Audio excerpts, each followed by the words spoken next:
Hello बच्चों, मैं दिवाकर मिश्रा। आज हम लोग बात करेंगे क्लास 12 की, और हम लोग बात कर रहे थे जो है कि निविड संकुलन कितने प्रकार का होता है। तो हमने चर्चा कर लिया था निविड संकुलन 3 प्रकार का होता है। एक होता है एक विमीय निविड संकुलन, दूसरा होता है द्विविमीय, तीसरा होता है त्रिविमीय। त्रिविमीय 3 प्रकार का होता था, जिसमें सबसे लास्ट वाले की हमने बात किया था सबसे लास्ट में, कि जो हमारा 3D सबसे लास्ट वाला क्या था, ABC डॉट डॉट टाइप था। और यहाँ पे जो हमारा ए था हेक्सागोनल। ए हमारा था 2D हेक्सागोनल था। 2D मतलब द्विविमीय षटकोणीय था।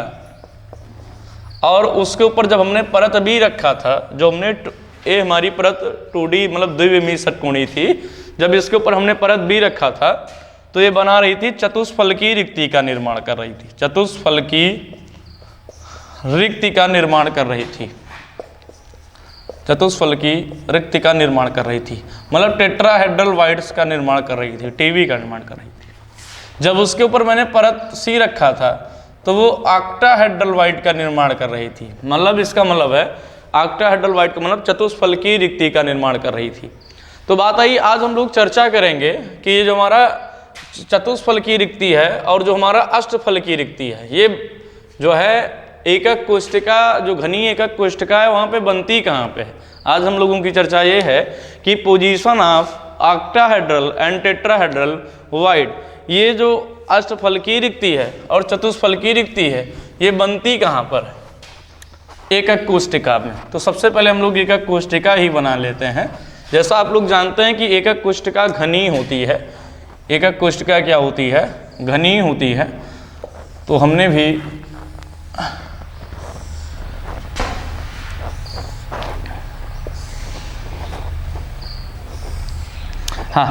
तो सबसे पहले हम लोग बात करेंगे कि आप लोगों को इतनी बातें पता होनी चाहिए कि जो चतुष्फलकीय रिक्ति होता है, चतुष्फलकीय,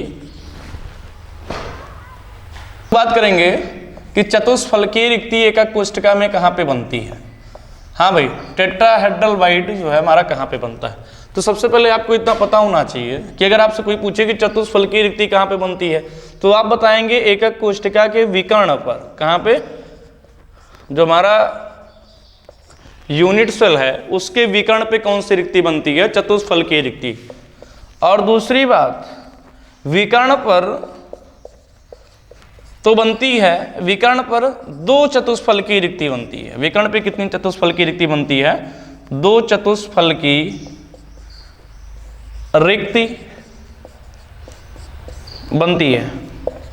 तो आपको पहले ये पता होना चाहिए कि चतुष्फलकीय रिक्ति कहाँ पे बनती है, तो विकर्ण पे बनती है। और वो भी विकर्ण पे एक नहीं, कितना बनती है? 2 बनती है। जैसे आप कमरा देख रहे हैं, तो मैंने कहा कमरे का विकर्ण कौन है, तो मान लो, देखो भाई, जैसे ये कमरे का एक कोना हो गया, कमरे के उस वाले कोने से, मतलब इस तरीके से ये मान लो सबसे ये कोना हो गया और दूसरा कोना मान लो ये हो गया। तो जब इसको, इस कोने को यहाँ से मिलाएंगे, इस कोने को इस कोने से मिलाएंगे तो इसको विकर्ण बोलेंगे। अगर इस तरीके से मिलाएंगे, एक कोने को इस तरीके से दूसरे कोने से मिला रहे हैं, तो इसको फलक बोलते हैं कि ये फलक केंद्रित है। विकर्ण क्या होता है? विकर्ण इस तरीके से कि वो घन का जो है कमरे का वो एक कोना, फिर दूसरे छोर का निचला, दूसरे छोर के कोने का निचला कोना अगर हम मिला रहे हैं इस तरीके से, तो इसको हम लोग विकर्ण कहेंगे। क्या कहेंगे? विकर्ण कहेंगे। मतलब कि अगर इस तरीके से खड़े हैं तो ये हमारा जो है फलक हो गया, फलक केंद्रित हो गया। और अगर इस तरीके से हैं, इस तरीके से खड़े हैं, मान लो ये घन का, जैसे समझ लो वहां पे कोना और दूसरा वहां पे, उसको अगर मिलाएंगे तो वो हमारा हो जाएगा विकर्ण हो जाएगा। इस तरीके से हैं तो ये फेस हो जाएगा। क्या हो जाएगा? फेस।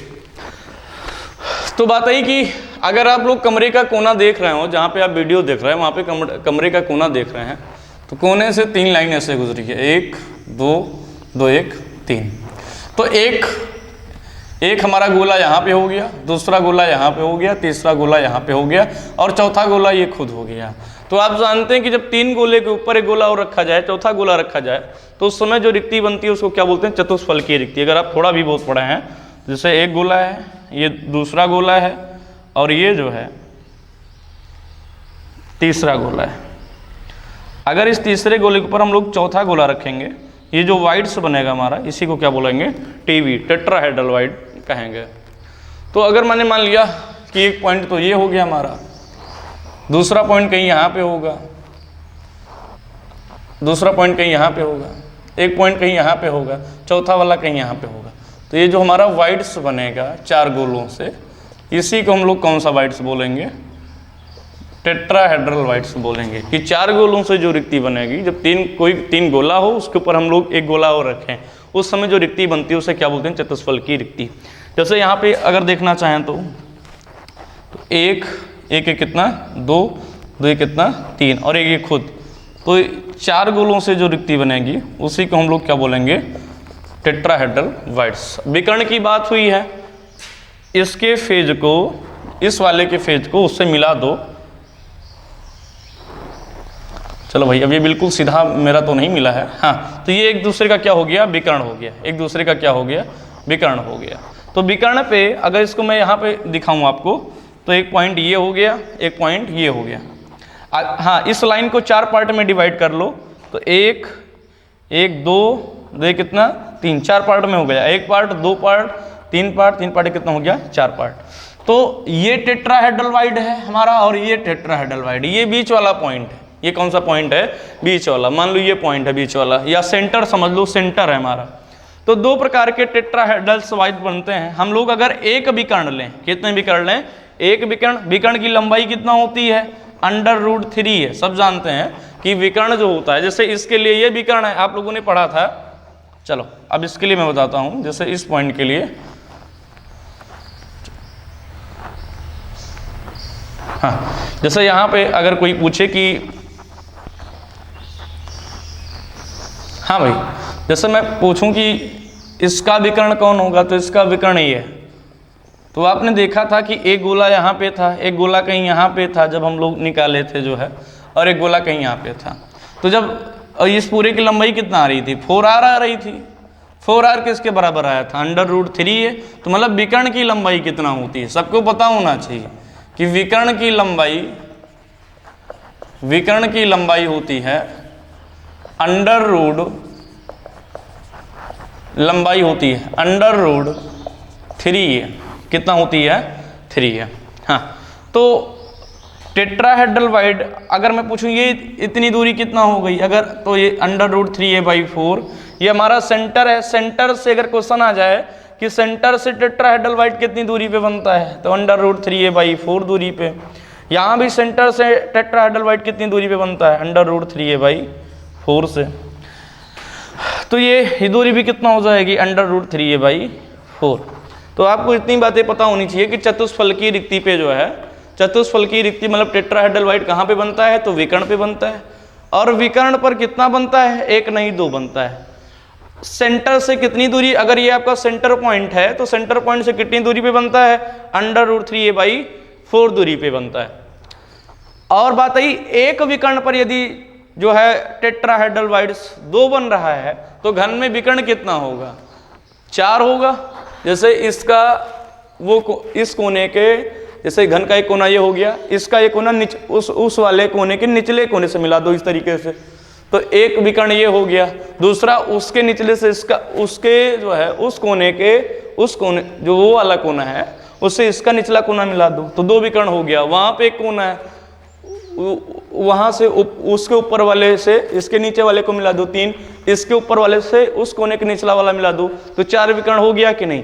तो अगर एक विकर्ण पे 2 बनता है, एक विकर्ण पे कितना बनता है, 2 बनता है। यदि एक विकर्ण पर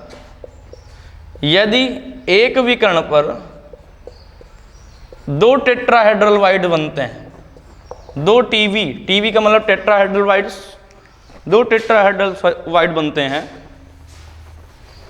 2 टेट्राहेड्रल वाइड्स बनते हैं।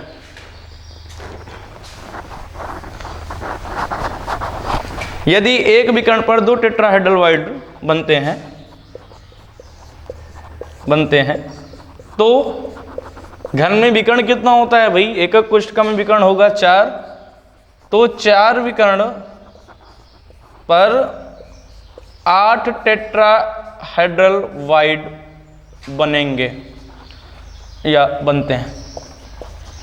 हाँ भाई, तो आपसे अगर कोई पूछे पर यूनिट सेल में कितने टेट्राहेड्रल वाइड होते हैं, तो 8 होते हैं। अगर पर यूनिट सेल है तो 8 बनते हैं। मैं फिर से एक बार बोल दे रहा हूँ, जिनको नहीं समझ में आया है वो एक बार दोबारा देख लें। टेट्राहेड्रल वाइड, थोड़ा दिमाग देना पड़ेगा और है कुछ नहीं। अगर आप कमरे में बैठ के अवलोकन करें तो आपको बात तुरंत समझ में आएगी। हाँ, कि हम लोग बात कर रहे हैं कि टेट्राहेड्रल वाइड कहाँ पे बनता है। जैसे मैंने कहा कि टेट्राहेड्रल वाइड जो है विकर्ण पे बनता है। तो जैसे विकर्ण का मतलब समझ रहे हैं कि घन के 4 कोने होते हैं। एक कोने का जो उच्चतम बिंदु है दूसरे कोने को, मान लो जैसे इसके सामने वो वाला कोना है, तो उसके निम्नतम बिंदु से मिला दो, तो ये हमारा होता है विकर्ण। तो विकर्ण पे कितने बनते हैं? 2 बनते हैं। कैसे बन रहे हैं मैं दिखा रहा हूँ। मैंने कहा जैसे कमरे का अगर कोना देखेंगे तो 3 लाइनें ऐसे गई हैं। तो जैसे ये एक गोला हो गया, मैं कह रहा हूँ दूसरा गोला ये हो गया। जैसे ये एक गोला हो गया, एक गोला ये हो गया, दूसरा गोला ये हो गया, तीसरा गोला। अब ये जो बीच वाला था इसके ऊपर मैंने रख दिया चौथा। तो ये जो आकृति आपकी बनेगी, जो रिक्त स्थान बचा है, इसी को हम लोग टीवी बोलेंगे। क्या बोलेंगे? TV, tetrahedral void. तो यहाँ पे जैसे मैंने कह दिया एक पॉइंट ये हो गया, दूसरा ये हो गया, तीसरा ये हो गया, चौथा कहीं यहाँ पे है। तो इन चारों को यदि मिला दिया जाए आपस में तो जो वाइड बनेगा उसी को हम लोग क्या बोलेंगे? Tetrahedral void. ये हमारा टीवी है। अभी जैसे यहाँ पे एक पॉइंट है, फिर इसका दूसरा पॉइंट मैंने यहाँ पे बोल दिया, ये इधर वाला हो गया, बगल, ये बगल हो गया, ये नीचे वाला बोल सकते हो या ऊपर वाला, कुछ भी बोल सकते हो जो जैसे समझना है आपको। तो ये आपका कौन सा वाइड बन जाएगा? टेट्राहेड्रल वाइड बन जाएगा। तो एक विकर्ण पे, अब इसको अगर इससे मिलाएंगे तो ये इसका विकर्ण होगा, ये इसका विकर्ण होगा, ये इसका विकर्ण होगा और ये इसका विकर्ण होगा। जैसे अगर इसका विकर्ण निकालना है तो आप इस लाइन को यहाँ से मिला दो, ये हो गया विकर्ण। यहाँ पे विकर्ण निकालना है, इस लाइन को यहाँ से मिला दो, ये विकर्ण हो गया। अब यहाँ पे विकर्ण निकालना है, चलो ले जाओ किसी भी तरीके से मिला दो, चलो ये विकर्ण हो गया। अब इसका विकर्ण ये हो जाएगा। तो ये 4 विकर्ण होते हैं। कितने विकर्ण होते हैं? 4 विकर्ण होते हैं। यहाँ इनको इनसे मिलाओ, इनको इनसे मिलाओ, इनको इनसे मिलाओ और इनको इनसे मिलाओ, ये 4 विकर्ण हो गए। तो मैंने कहा कि जैसे ये आपकी कोई जो है, मैंने कोई विकर्ण काट लिया यूनिट सेल का, तो इसको पहले 4 पार्ट में डिवाइड कर लो। तो 1 पार्ट, 2 पार्ट, 3 पार्ट और चौथा ये 4 पार्ट। ये आपका सेंटर पॉइंट हो गया। कौन सा पॉइंट हो गया? Centre point. और यहाँ पे जो आपका वाइड से बना है, ये कौन सा वाइड बनेगा? Tetrahedral void. ये कौन सा वाइड बनेगा? Tetrahedral void. तो जैसे अगर आपसे कोई पूछे विकर्ण की कुल दूरी कितना होती है? √3 है। कितना होती है? √3 है। विकर्ण की कुल लंबाई कितनी होती है? √3 है। कुछ लोग हमने तो यहाँ पे आपको बताया भी था कि जैसे मान लो एक पॉइंट यहाँ पे, एक गोला यहाँ पे, गोला यहाँ पे, बीच में भी एक गोला रखा था। तो विकर्ण की टोटल लंबाई, ये पूरी लंबाई कितना आई थी? 4r। अगर याद है तो कितनी आई थी? 4r। और 4r किसके बराबर था? √3a के बराबर था। तो बात है कि सेंटर से ये टेट्राहेड्रल वाइड कितनी दूरी पे होता है? √3a/4 दूरी पे। यहाँ भी कितने दूरी पे होता है? √3a/4 दूरी पे। ये भी पता होना चाहिए। क्वेश्चन पूछा जा सकता है कि जो आपका टेट्राहेड्रल वाइड है वो विकर्ण से कितनी दूरी, वो सेंटर से कितनी दूरी पे बनता है? तो √3a/4 दूरी पे बनता है। फिर बात आई विकर्ण पे कितने टेट्राहेड्रल वाइड बनते हैं? 2 बनते हैं। तो अगर एक विकर्ण पे 2 बन रहे हैं तो 4 विकर्ण पे कितने बनेंगे? 8 बनेंगे। तो अगर आप परीक्षा देने गए हैं, कोई भी परीक्षा को क्वेश्चन पूछ लिया कि पर यूनिट सेल में कितने टेट्राहेड्रल वाइड बनते हैं, तो पर यूनिट सेल में 8 टेट्राहेड्रल वाइड बनता है। अब हम लोग बात करेंगे ऑक्टाहेड्रल वाइड की। चलिए भाई, आप लोगों को थोड़ा दिमाग देना होगा। ऑक्टाहेड्रल वाइड कहाँ पर बनता है? तो बच्चों ऑक्टाहेड्रल वाइड जो है घन के कोरों के मध्य बिंदु तथा घन के केंद्र पर बनता है। तो बात आई कोरा कितना होता है घन में जो है, कोरा मतलब कोर कितना होता है? तो कोर 12 होता है। घन में कोर कितना होता है? 12।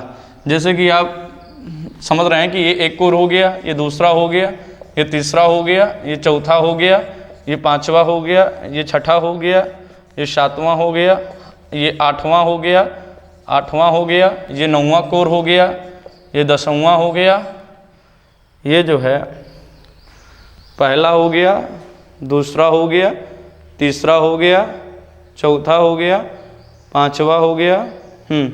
ठीक है भाई। तो 10 तक हो गए। ये हो गया 11। क्या हो गया? 11, ये कितना हो गया 12। तो इतना सबको पता हो जाना चाहिए कितना कोर होता है घन में। तो घन में 12 कोर होता है। कोर और कोना अलग अलग शब्द हैं। कोना 8 होता है, जबकि कोर कितना होता है 12 होता है। अब हम लोग बात करेंगे ऑक्टाहेड्रल कोर पे कहाँ बनता है। तो सबको पता है भाई, मैं पहले ही बता चुका हूँ, कोर पे कहाँ बनता है, मध्य बिंदु पर। कैसे बनता है इसकी चर्चा करते हैं। हाँ भाई, तो जैसे ये हमारा कोर हो गया, तो कोर के मध्य बिंदु पर बनता है। तो मध्य बिंदु मैंने कह दिया यहाँ पे एक परमाणु है, कोई हमारा परमाणु मतलब गोला है। तो अब ये गोला इन दो गोलों के संपर्क में है। तो अगर आप इसको एक्स एक्सिस कहते हैं, जैसे आप जानते हैं कि जो हमारा घन होता है ये 3 डायमेंशनल होता है। क्या होता है, 3D होता है। तो अगर ये एक्स एक्सिस है तो यहीं पे कौन सी एक्सिस होगी, ये वाई एक्सिस हो गई। ये कौन सी एक्सिस हो गई, जेड एक्सिस। तो ये गोला जो है, जैसे एक गोला इसके और ये 2 गोला, ये तीसरे गोला, चौथे गोला, 5वां गोला, टोटल 6 गोलों के संपर्क में आएगा। जैसे आप अगर एक्सिस से समझे तो पूरा क्लियर है कि जैसे एक्स एक्सिस पर 2 गोले हैं, 2 गोलों के संपर्क में ये गोला है। वाई एक्सिस के संपर्क में ये जो है 2 गोलों के संपर्क में है। ऐसे जेड एक्सिस पर भी ये 2 गोलों के संपर्क में है। तो ओवरऑल ये कितने गोलों के संपर्क में आ रहा है, 6 गोलों के संपर्क में आ रहा है। कितने गोलों के संपर्क में आ रहा है, 6 गोलों के संपर्क में आ रहा है। तो ऑक्टाहेड्रल कब बनता है, जब जो है 6 गोलों के ऊपर कोई अन्य गोला रखा जाए, उस समय जो वाइड का फॉर्मेशन होता है उसी को हम लोग क्या बोलते हैं, ऑक्टाहेड्रल वाइड। तो ये जो कोर है हमारा, जो कोर के मध्य बिंदु पर गोला रखा है, वो कितने गोलों के संपर्क में है। तो एक हो गया 2, 2 1 3, 3 कितना 4, 4 कितना 5, 5 कितना 6। तो बात है कि कुल ऑक्टाहेड्रल कितना बनेगा। तो कुल ऑक्टाहेड्रल बनेगा कि 12 कोरे हैं और कोर पे परमाणु का कितना हिस्सा आता है, 1/4 हिस्सा आता है। कितना हिस्सा आता है, कोर पे परमाणु का 1/4 हिस्सा आता है। तो आप लोगों को एक बात पता होनी चाहिए, कोने पर, कहाँ पे, कोने पर परमाणु का कितना हिस्सा होता है, परमाणु का कितना भाग होता है।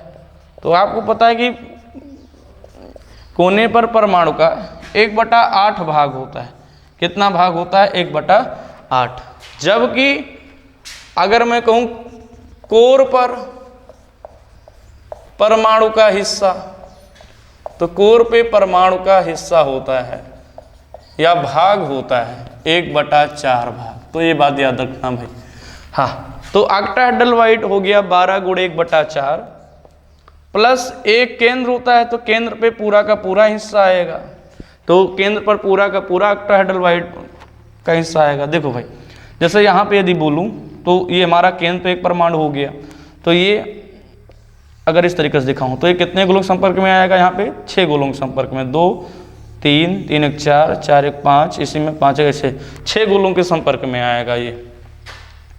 ये आएगा 6 गोलों के संपर्क में। ऐसा दिखा दो जैसे लगे कि संपर्क में है, तो 6 गोलों के संपर्क में आएगा। तो इसी को हम लोग कौन सा वाइड बोलेंगे, टेट्राहेड्रल ऑक्टाहेड्रल वाइड बोलेंगे। तो एक केंद्र है, केंद्र पे परमाणु का पूरा हिस्सा आता है। तो 4 3 कितना हो गया 12 और 1 कितना हो गया 4 3 12, 3 3 कितना हो गया 4। तो मतलब कुल कितने ऑक्टाहेड्रल बनते हैं, 4 ऑक्टाहेड्रल बनता है। तो आपने देखा कुल ऑक्टाहेड्रल एकक कोष्ठिका में कितना बनता है, 4, जबकि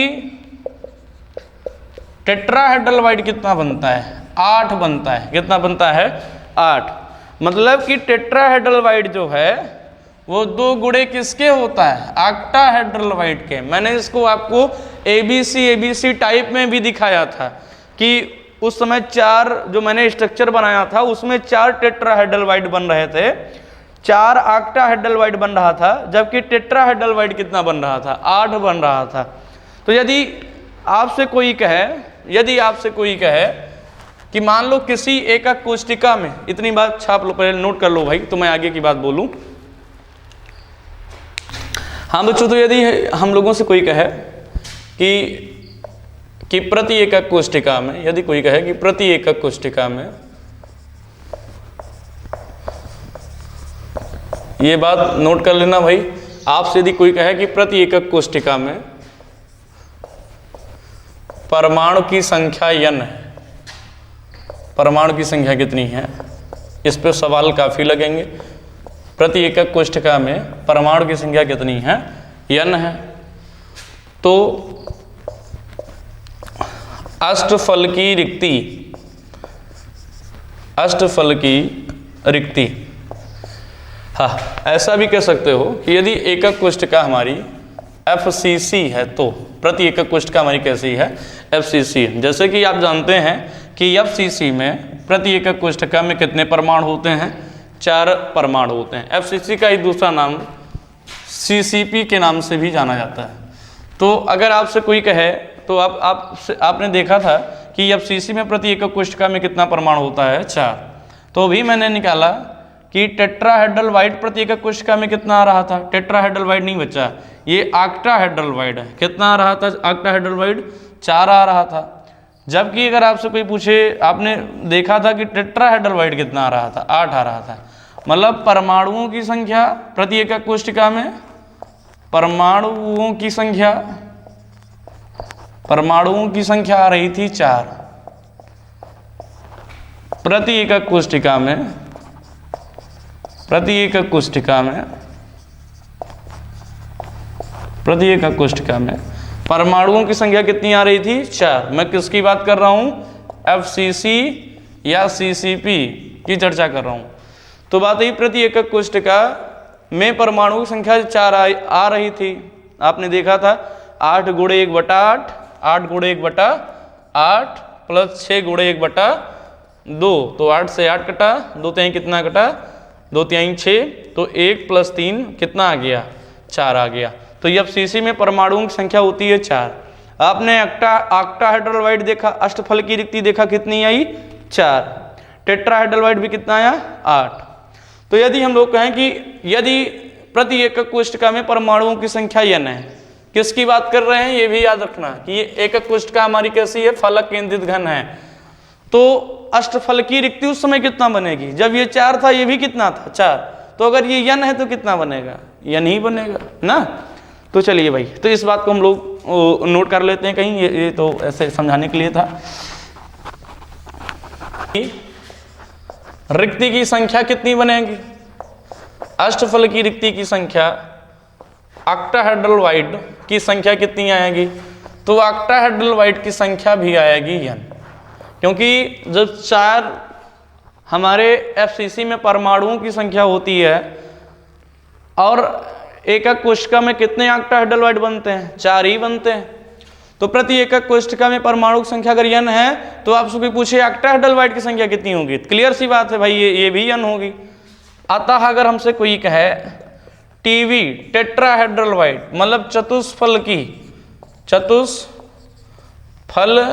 की रिक्त की संख्या कितनी बनेगी, तो कितनी बनेगी बच्चा, तो चतुष्फल की रिक्ति की संख्या बनेगी 2n बनेगी। कितना बनेगी, 2n। तो ये बात नोट करने वाली है, ये सवालों में काफ़ी मदद करेगी। यदि बात आएगी FCC की या CCP की बात आएगी, हमें कुछ ऑक्टाहेड्रल दिया रहेगा या हो सकता है टेट्राहेड्रल दिया रहे, तो हम लोग उस सवाल को इसी तरीके से लगाएंगे कि प्रति एकक कोशिका में परमाणु की संख्या n, तो अष्टफल की रिक्ति की संख्या कितनी होगी, वो भी n होगी।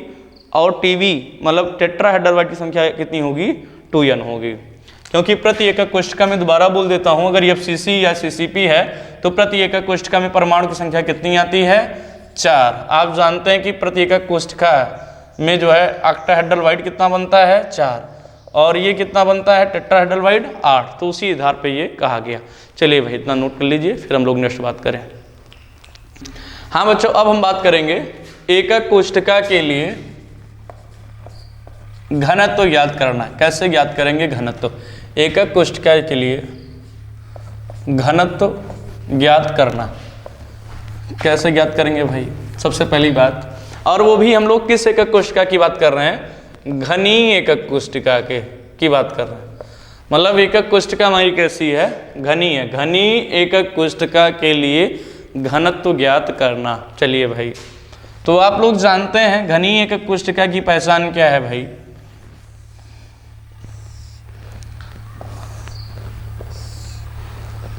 घनी एकक कोष्ठिका की पहचान है कि ए बराबर होना चाहिए बी बराबर होना चाहिए सी, मतलब कोर की जो लंबाई है वो बराबर होना चाहिए, साथ ही साथ अल्फा बराबर बीटा, बीटा बराबर गामा, गामा बराबर 90 डिग्री। तो यदि ऐसी बात है तो आपकी जो एकक कोष्ठिका है वो कैसी है, घनी है।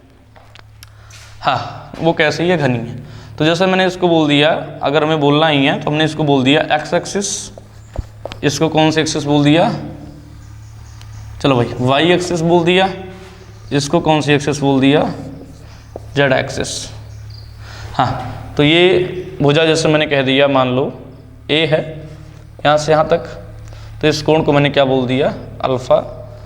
इसको मैंने क्या बोल दिया, अगर ये बी है तो इस एंगल को मैंने बोल दिया बीटा, अगर ये सी है तो इसको मैंने क्या बोल दिया, गामा।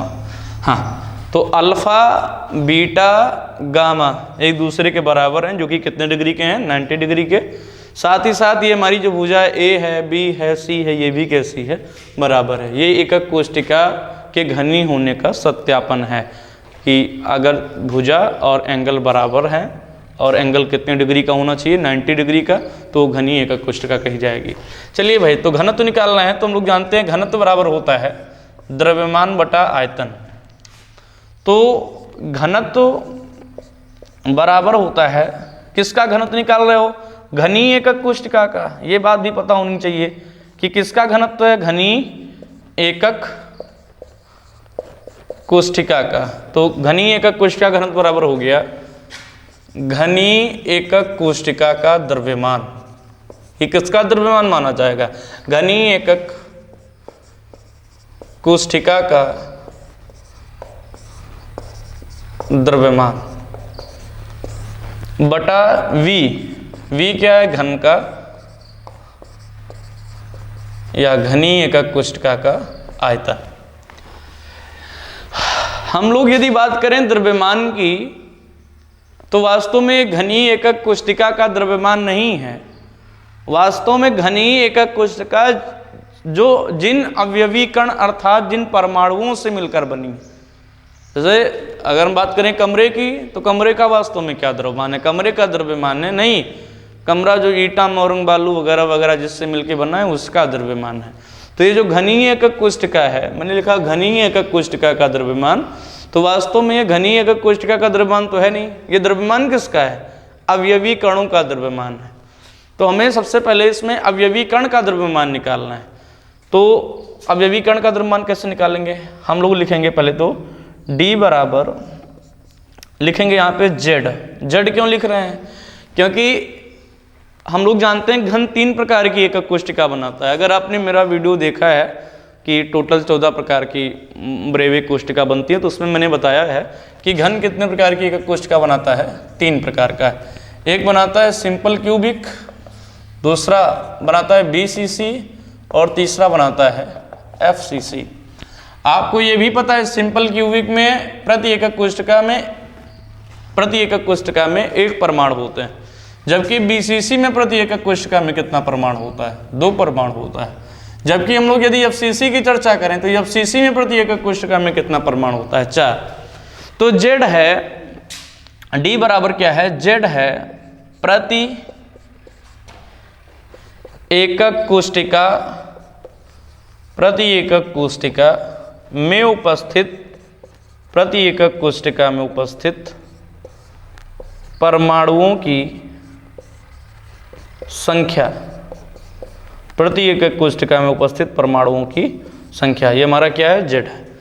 तो D बराबर हो गया Z। और हमें क्या चाहिए भाई, हमें चाहिए यम।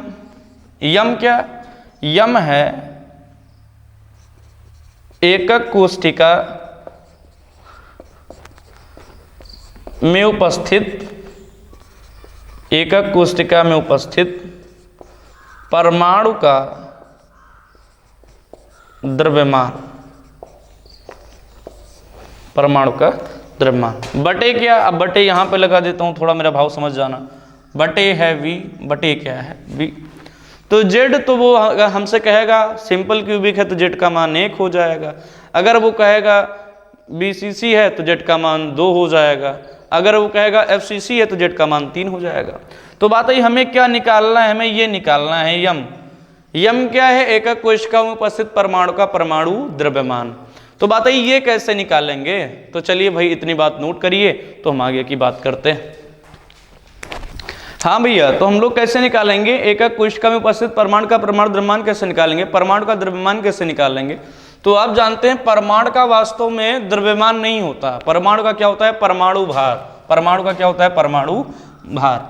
तो परमाणु भार क्या होता है, एक मोल में उपस्थित, परमाणु भार क्या होता है, एक मोल में उपस्थित किसी परमाणु का द्रव्यमान ही क्या होता है, परमाणु भार।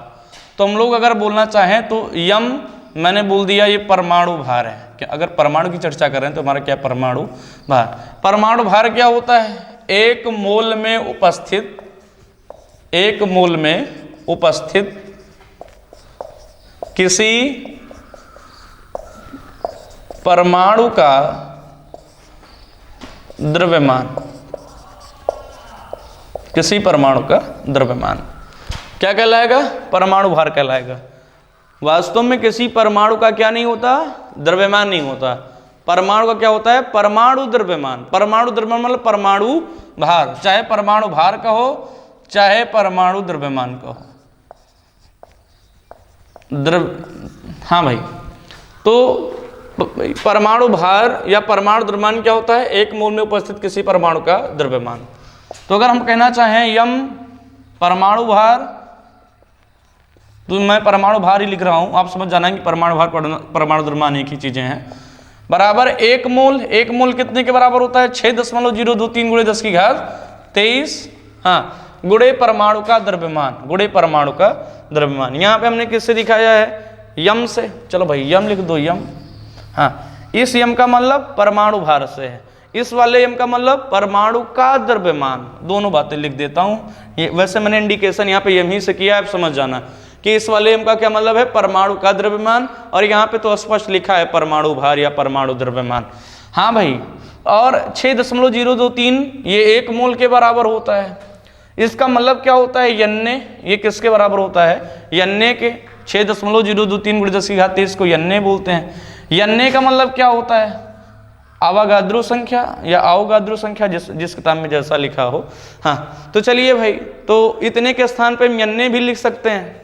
मतलब अगर हमें किसी परमाणु का द्रव्यमान निकालना है तो उसके परमाणु भार को, तो उसके परमाणु भार को किससे भाग कर दूं, यन्ने से भाग कर दूं। इतने का मतलब क्या, यन्ने। तो परमाणु भार को अगर मैं यन्ने से भाग कर दूंगा तो वो क्या निकल आएगा, यम निकल आएगा।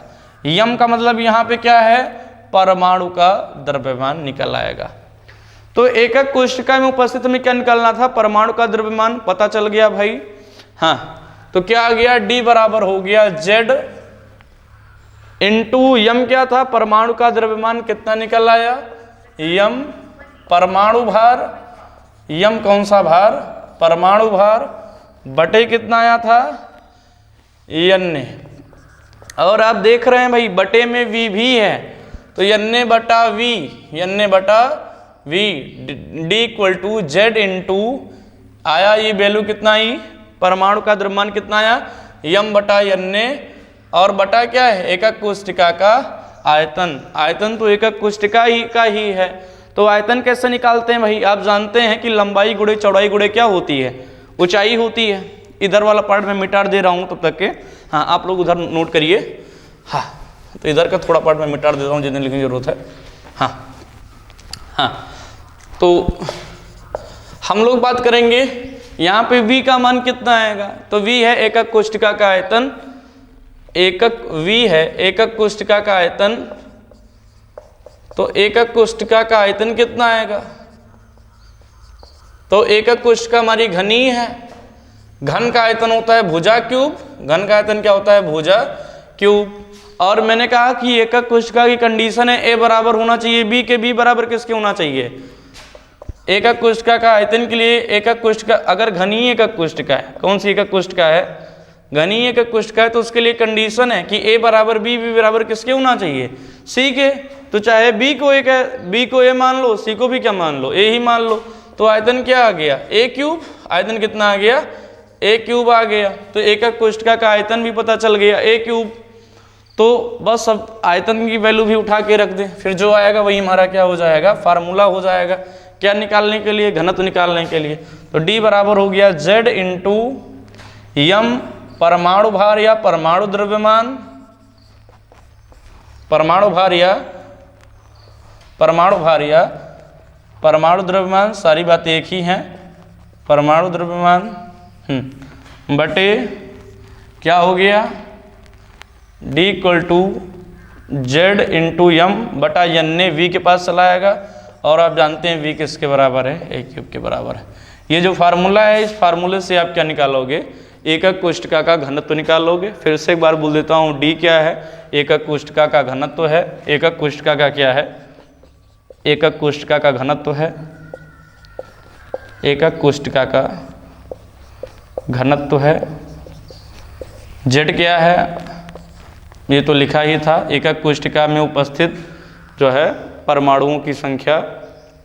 यम क्या है, परमाणु भार या परमाणु द्रव्यमान है। यन ने मूल है 6.023 × 10⁻23। ए क्या है, ए है घन का आयतन, तीनों भुजा बराबर थी तो हमने बी को भी ए मान लिया, सी को भी ए मान लिया। घन का आयतन, अब घन जो है, घन का आयतन भुजा क्यूब होता है तो ए क्यूब हो गया, तो ये हमारा आयतन हो गया। यहाँ पे ए क्यूब के स्थान पे आप लिखना चाहोगे जब जरूरत पड़ेगी तो वी भी लिख सकते हो, उससे कोई दिक्कत वाली बात नहीं है। चलिए भाई, इतनी बात नोट कर लीजिए।